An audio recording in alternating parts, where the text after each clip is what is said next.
Obulapuram mining company అక్రమ mining కేసులో senior IAS అధికారిని శ్రీలక్ష్మికి ఈ రోజు సుప్రీంకోర్టులో ఎదురైన చుక్కెదురు ఒక అధికారిని తన కలం బలంతో దేశ సంపదను ఏ విధంగా కొల్లగొట్టొచ్చో తెలిపే ఒక సంచలన కథనం. ఒక ఉన్నతాధికారినిగా వ్యవస్థను కాపాడాల్సిన శ్రీలక్ష్మి రాజకీయ ప్రయోజనాల కోసం నిబంధనలను ఎలా తుంగలో తొక్కారో వివరించే పూర్తి వివరాలు ఇక్కడ ఉన్నాయి. శ్రీలక్ష్మి ఉమ్మడి ఆంధ్రప్రదేశ్ లో మైనింగ్ శాఖ కార్యదర్శిగా ఉన్న సమయంలో చేసిన అతిపెద్ద మోసం క్యాప్టివ్ మైనింగ్ అనే పదాన్ని నిబంధనల నుండి తొలగించారు.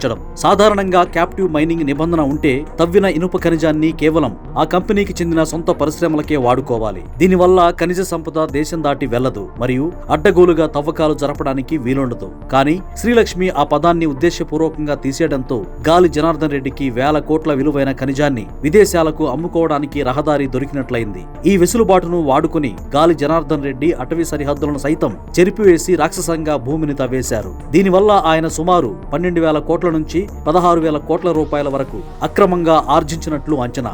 ఈ అక్రమ సంపాదనతో ఆయన అనుభవించిన విలాసాలు దేశాన్ని విస్తుపోయేలా చేశాయి. ఆయన ఏకంగా తన ఇంట్లో బంగారు కమోడ్ చేయించుకుని వాడటమే కాకుండా 4 కిలోల బంగారంతో చేసిన సింహాసనం, 15 కిలోల బంగారు కిరీటం మరియు ప్రైవేట్ హెలికాప్టర్లతో ఒక రాచరిక వైభవాన్ని అనుభవించారు. శ్రీలక్ష్మి వేసిన ఆ ఒక్క సంతకమే ఈ అపరిమిత అవినీతికి పునాది వేసింది. శ్రీలక్ష్మిపై సిబిఐ సేకరించిన సాక్ష్యాలు చాలా బలంగా ఉన్నాయి. ముఖ్యంగా క్యాప్టివ్ మైనింగ్ పదాన్ని చేర్చాలని అప్పటి గనుల శాఖ డైరెక్టర్ రాజగోపాల్ ఫైల్ పంపినా శ్రీలక్ష్మి కావాలనే దాన్ని కొట్టేసి గాలి జనార్దన్ రెడ్డికి అనుకూలంగా మార్చినట్లు సాక్ష్యాలు వెలుగులోకి వచ్చాయి. వైఎస్ఆర్ హయాంలో చేసిన ఈ పనులకు ప్రతిఫలంగా తదుపరి కాలంలో జగన్మోహన్ రెడ్డి ముఖ్యమంత్రిగా ఉన్నప్పుడు శ్రీలక్ష్మికి అపారమైన ప్రాధాన్యత దక్కింది. నిబంధనలకు విరుద్ధంగా ఆమెను ఏపీకి రప్పించుకోవడమే కాకుండా విచారణలు పెండింగ్ లో ఉన్న ఆమెకు స్పెషల్ చీఫ్ సెక్రటరీగా పదోన్నతులు కల్పించి కీలక బాధ్యతలు అప్పగించారు.